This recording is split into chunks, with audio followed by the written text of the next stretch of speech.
Maravilha. Vamos abrir em Efésios 4, verso 1. Rogo-vos, pois eu, o prisioneiro no Senhor, que andeis de modo digno,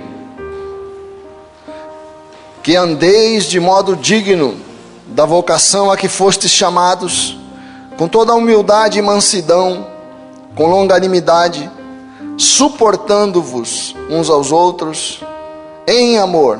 Não é suportando, reclamando, mas em amor. Suportar, dando suporte também. Você pode interpretar aqui esse texto como dar suporte, suportando, sendo o suporte do seu irmão, suportando-vos uns aos outros em amor, esforçando-vos diligentemente por preservar a unidade do Espírito, a unidade que nós temos como comunidade, no vínculo da paz. Que haja paz entre nós.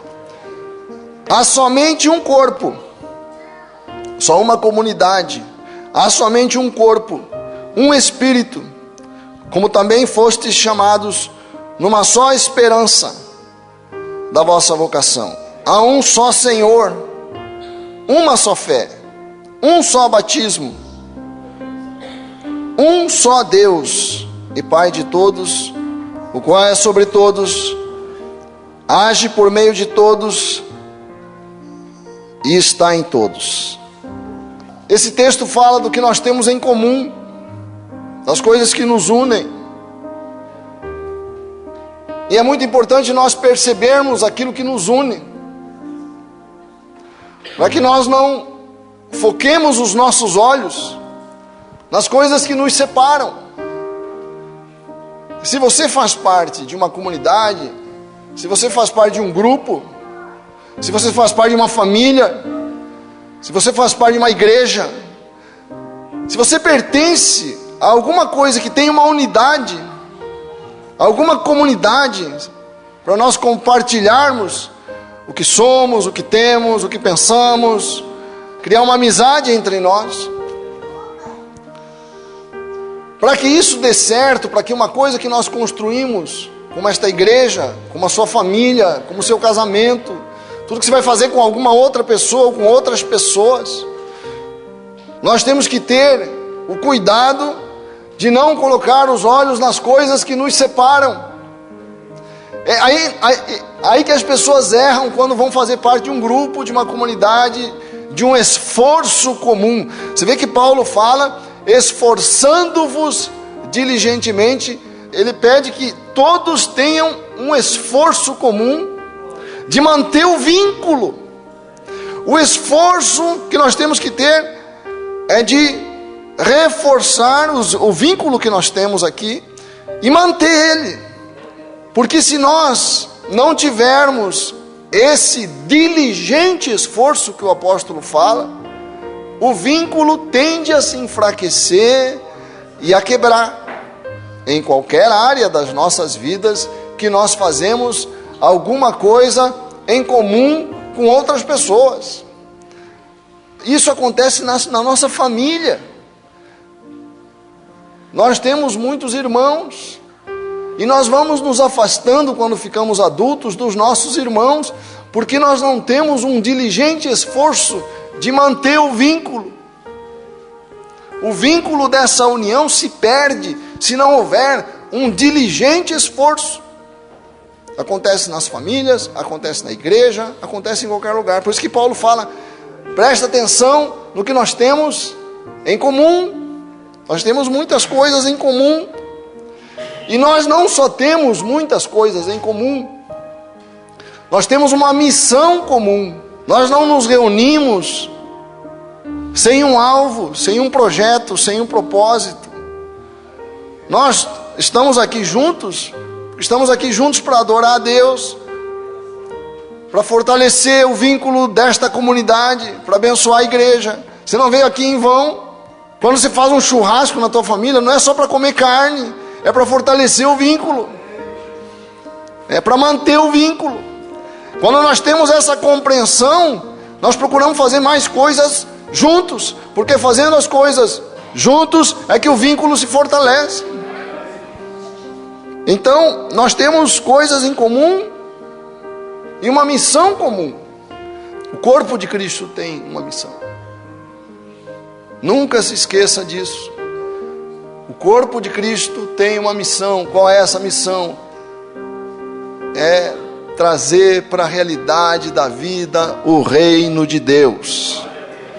Trazer o reino de Deus. Nós temos que trazer o reino de Deus. É o espaço em que a vontade de Deus prevalece sobre a vontade do mundo. Isso que é o reino de Deus. O reino de Deus, onde o amor de Deus prevalece, onde a bondade de Deus prevalece, onde a graça de Deus prevalece. Toda vez que você abraça o teu filho, dá um beijo nele. Toda vez que você é paciente com a tua família, toda vez que você abraça uma pessoa aqui, toda vez que você perdoa alguém, toda vez que você não valoriza uma ofensa que você recebe de um primo, de um irmão, de uma irmã, mas vai lá e dá de novo o teu braço, convida aquela pessoa para estar perto de você, você estende o teu coração, você está fazendo o reino de Deus vencer naquela realidade. Amém? Esse é o nosso chamado. Nós não podemos nos esquecer disso e nos deixar tomar pelos sentimentos deste mundo, que é um sentimento de ressentimento, que é um sentimento de mágoa, que é um sentimento de valorizar a ofensa, de focar em nós, porque o reino de Deus é um reino em que eu estou preocupado em servir o meu próximo, em servir minha mulher, em servir você. Eu tenho pensado muito nisso. Paulo fala uma palavra muito forte de Paulo, lá em, acho que é 1 Coríntios, capítulo 2, verso 2, se eu não me engano.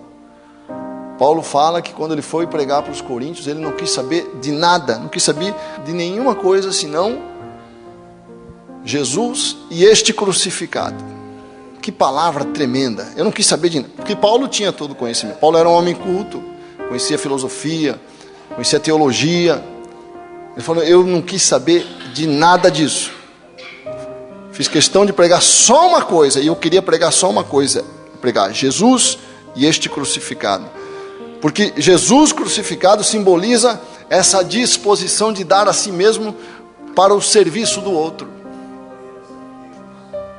Nós nascemos para servir as pessoas que estão próximas de nós e que precisam de nós. É duro isso, marido, mas você nasceu para servir tua mulher. E mulher, você nasceu para servir teu marido. Posso ouvir um amém? Pai, você nasceu para servir teu filho. Filho, você nasceu para servir teus pais. Se nós entendermos que esta é a nossa missão, você vai ver a bênção ser derramada abundantemente na sua casa, em nome de Jesus. Então nós temos que focar no que nós temos de comum. Nós temos como essa missão maravilhosa de fazer aparecer o reino de Deus. A igreja não pode ter a mesma feiura do mundo, feiura de mágoa, de ressentimento, de agressividade, de rancor, de maledicência. Nós não podemos trazer para a casa do Senhor e para as nossas vidas a feiura do mundo. Há uma feiura lá, há uma iniquidade no coração das pessoas que muitas vezes contamina o nosso coração. As pessoas nos ofendem, as pessoas são agressivas, as pessoas são duras, as pessoas são malvadas muitas vezes conosco, e nós deixamos o nosso coração se contaminar por essa maldade e esquecemos da tremenda missão que nós temos de fazer o reino de Deus aparecer em nossas vidas, na nossa igreja, na nossa casa, na família. Tem uma passagem que eu acho linda na Bíblia, que está lá em Isaías, capítulo 51, verso 1, que Deus fala com o povo de Israel e lembra ao povo de Israel quem Ele é. Sabe por que nós nos deixamos nos tomar pelos desejos, pelos anseios, pelas prioridades do mundo? Nós estamos cheios, a nossa alma está cheia das prioridades deste mundo. Esse dia eu estava pensando sobre mim. Eu dizia para Deus, Deus, quantas vezes eu priorizei o meu conforto e não a tua glória na minha vida. Deus, me ensina a não priorizar mais o meu conforto. Deus, me ajuda a ser um homem que deseja servir a tua glória e não o meu conforto. E isso é muito difícil, porque nós pensamos o tempo todo em termos de conforto para nós e para a nossa casa. O tempo todo a gente está projetando de que maneira a vida pode ser mais confortável para nós. O que não é errado. Nós temos todo o direito de fazer isso. O problema é quando isso se torna a prioridade número 1 das nossas vidas e nós esquecemos que nós existimos para servir a Jesus de Nazaré. Porque Paulo fala que a vida para mim é Cristo. A vida para mim é poder estar mostrando Jesus para as pessoas. Mas não, nós, na ânsia de conseguir o conforto, o prazer que nós queremos, nós deixamos essa prioridade de lado. Ao invés de fazer e acreditar no que Deus nos fala, que se nós priorizarmos servir a Jesus e a sua casa, servir aquilo que é importante para Jesus, o conforto vem como recompensa, o conforto vem automaticamente sobre nossas vidas. Mas quando não vem, não tem problema. Há momentos em que Paulo está preso, sem conforto algum, mas tem o conforto da companhia de Deus, o conforto da certeza de que a vida dele estava sendo investida naquilo que vale a pena. Olha só o que diz em Isaías: ouvi-me vós, os que buscais ao Senhor, olhai para a rocha de onde fostes cortados, e para a caverna do poço de onde fostes cavados. A Bíblia está falando de onde que você saiu. Olha para as tuas origens, olha para a tua identidade, olha para quem você é, para você não assumir a identidade deste mundo, que não tem nada a ver conosco. Olhai para Abrão, vosso pai, e para Sara, que vos deu a luz, porque sendo ele só, o chamei, o abençoei e o multipliquei. Porque o Senhor consolará a Sião, consolará todos os seus lugares assolados, e fará o seu deserto como Éden, e a sua solidão como o jardim do Senhor. Gozo e alegria se achará nela, ação de graças e voz de melodia. Atendei-me, povo meu, nação minha, inclinai os ouvidos para mim, porque de mim sairá a lei, e o meu juízo farei repousar para a luz dos povos. Perto está a minha justiça, vem saindo a minha salvação, e os meus braços julgarão os povos, as ilhas me aguardarão, no meu braço esperarão. Essa é a nossa missão. Nós saímos, nós somos, a nossa fonte é Abraão, é a fé de Abraão que se manifestou em Jesus. Essa é a fonte da nossa vida, esse é o sentido da nossa alma. Nós não podemos abrir mão disso para correr atrás do que o mundo está correndo atrás. O povo de Deus tem uma identidade, uma linguagem, uma forma de ser, uma prioridade. Nossa prioridade é Jesus Cristo de Nazaré e este crucificado. Qual que tem sido a sua prioridade? O que alimenta os teus sonhos? No que você conversa com Deus? Se é que você conversa com Deus, se você ainda tem um anelo, se você ainda fala: Jesus, me ajuda a servir o Senhor, me ajuda a fazer a tua vontade, a andar nos teus caminhos, me ajuda a ter um coração que deseja te servir. Porque quem traz o reino de Deus, se nossa missão é trazer o reino de Deus, quem traz o reino de Deus para as nossas casas somos nós. É você que traz o reino de Deus para o espaço onde você vive. Onde você está, o reino de Deus está. Na sua casa, no seu trabalho, ali está o reino de Deus, porque você é filho de Deus. Você saiu da rocha de Abraão. A tua raiz é Abraão, a tua raiz é Deus, a tua raiz é Israel. Nós somos filhos da vida. Quando eu faço as opções na vida pelas coisas de Deus, pela graça de Deus, eu estou trazendo o reino de Deus. Como é bom fazer a vontade de Deus. Como é bom quando eu sei que eu estou fazendo a vontade de Deus. É difícil às vezes fazer. Às vezes não dá vontade, porque é tão bom eu cuidar de mim. É tão bom ficar no meu conforto. É tão bom eu ficar no meu canto, É tão bom eu só fazer as coisas que me agradam. Mas é tão realizador, sabe? É tão realizador estar na companhia do Deus vivo, estar fazendo a vontade dele. Se eu consigo, no momento de raiva, ao invés de agredir a pessoa, renunciar àquele momento, se eu consigo administrar minha raiva, minha ira numa relação, não machuco o outro, se eu consigo perdoar, se eu escolho amar ao invés de abusar. Por isso que a família é esse laboratório maravilhoso, porque a família existe para nos ensinar a servir e amar. E é servindo que nós aprendemos a amar. Você pode ter certeza de uma coisa: à medida que você vai servindo uma pessoa, você começa a amar aquela pessoa. Jesus é o Rei do universo.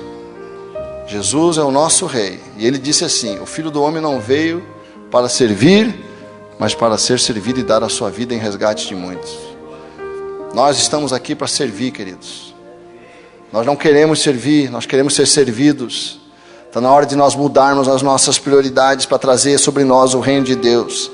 Quando a Bíblia fala arrependei-vos, toda vez que você vê na Bíblia a palavra arrependei-vos, a Bíblia está falando para nós: muda a tua mentalidade. Muda a tua mentalidade, porque a tua mentalidade é de você querer ser servido, de você buscar o teu conforto. Isso aí não vai acabar bem. No final não dá certo. O problema é que no final não dá certo. Pode dar certo no curto prazo, pode trazer uma alegria no curto prazo, mas não realiza. A realização vem de você servir uma causa, servir uma pessoa. Sirva, servir ali na tua casa. Vai fazer uma coisa que você não está acostumado a fazer, mas começa nas coisas pequenas. Começa a se imbuir, a se encher desse espírito.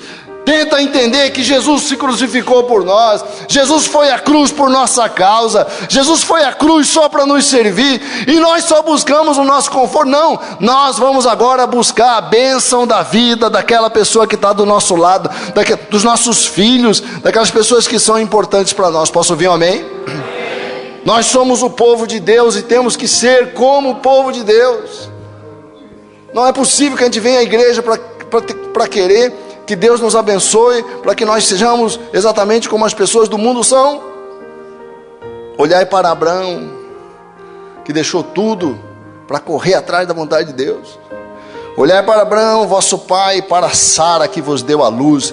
Quem nos pariu foi a fé de Abraão e de Sara. Nós somos geração de um Deus vivo, nós somos geração eleita, diz a Bíblia. Quem nos gestou, nós fomos gestados em Abraão. Nós temos um compromisso com a nossa história, com o nosso passado, com os nossos antepassados na fé. Nós não podemos ser igual a este mundo que só pensa em si, individualista, egoísta.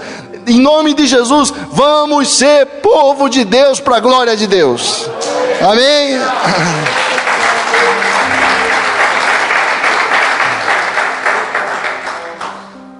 E vale a pena, porque nós vemos hoje, as pessoas têm muitas coisas.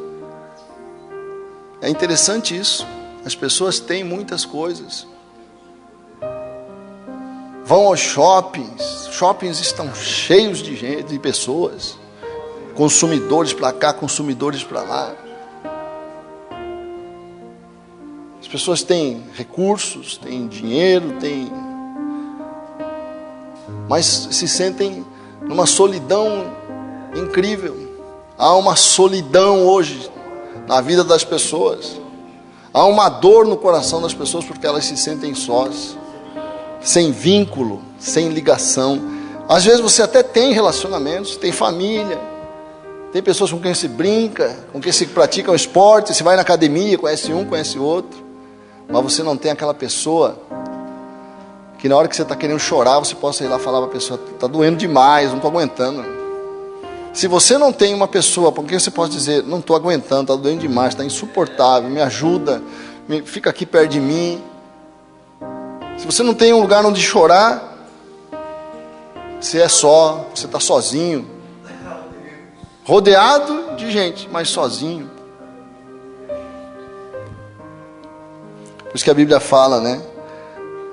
Deus nos diz: vocês são ovelhas do meu pasto. Nós temos que ser ovelhas do pasto de Jesus de Nazaré, ovelhas do pasto de Deus, ovelhas do Senhor, e nos unir, tá? Estarmos juntos, valorizarmos o que nós temos em comum. Deus é uma companhia preciosa, conhece nossa história, conhece nossa vida, conhece nossas dores. Deus conhece você, conhece teu nome. Lá em Ezequiel diz, vamos ler Ezequiel capítulo 34. Saberão que eu, o Senhor seu Deus, estou com elas, e que elas são o meu povo, a casa de Israel, diz o meu Deus. Vós, pois, ó ovelhas minhas, ó que o Senhor Deus está falando ao teu coração, ovelha minha, ovelhas do meu pasto, homens sois, porém eu sou o vosso Deus, diz o Senhor Deus. Então, valorize sua família, valorize a sua família, não só a sua família, você, marido, mulher, não. Valorize seus irmãos, seus parentes. Nós temos essa oportunidade agora das redes sociais, a gente poder ter uma ligação. Vamos usar esse instrumento que muitas vezes é usado para coisas ruins. Valorize o teu irmão, se aproxime dele de novo. Valorize seu parente. Valorize, perdoe, sabe? É tempo de nós mostrarmos a face de Jesus para os nossos familiares. É tempo de nós mostrarmos para as pessoas que Jesus muda nosso coração e que nós temos poder, porque você precisa de coragem, você precisa de força para se aproximar de uma pessoa que você não gosta, de um irmão, de uma pessoa que te feriu lá no passado. Valorize, mostra para ele a face de Jesus. Seja Jesus na sua família, porque para nós o viver é Cristo, e viver Jesus começa das pessoas mais próximas de nós, das quais nós nos afastamos. Ah não, mas dá muito problema. A vida dá muito problema. A vida dá muito problema. Não aceite ter um coração ditado por sentimentos que não vêm de Deus, mas vêm do mundo. Tenha um coração de Cristo.